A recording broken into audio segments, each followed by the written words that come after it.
Cinema കണ്ടു കഴിഞ്ഞ് എനിക്ക് ഇവിടെ തന്നെ ഇരുന്ന് അതിൻ്റെ റിവ്യൂ പറയണമെന്ന് ഓർത്തിട്ടാ. ഋഷഭ് ഷെട്ടിനെ ഇപ്പം കണ്ടു കഴിഞ്ഞാൽ ഞാൻ അവിടെ ഹഗ് ചെയ്യും. മാതിരി അഭിനയം എന്ന് പറഞ്ഞു കഴിഞ്ഞാൽ വേറെ ലെവലാണ് കേട്ടോ. വന്ന് തിയേറ്ററിൽ തന്നെ ഇരുന്ന് കാണണം ഈ സിനിമ. ഒന്നും പറയാനില്ല. രോമൊക്കെ ഇങ്ങനെ എണീറ്റ് നിൽക്കുക. വല്ലാത്തൊരു മൊമെൻ്റാണ് ഇവിടെ ഇങ്ങനെ ഇരിക്കുമ്പോൾ. അപ്പം എല്ലാ തിയേറ്ററിൽ തന്നെ വന്ന് കാണാൻ ശ്രമിക്കണം കേട്ടോ ഈ സിനിമ.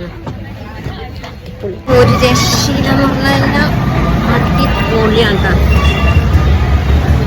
ഞാൻ ഒരു എക്സൈറ്റ്മെന്റ് മാറണില്ല സിനിമ കണ്ടിട്ടോ. പൊളി എന്ന് പറഞ്ഞപ്പോൾ ഒരാൾപ്പൊളിയാട്ടോ.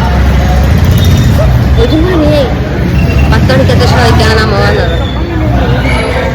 ഉറക്കം വരെ വന്നില്ലെന്നുള്ളതാണ് അതിന്റെ ഹൈലൈറ്റ്.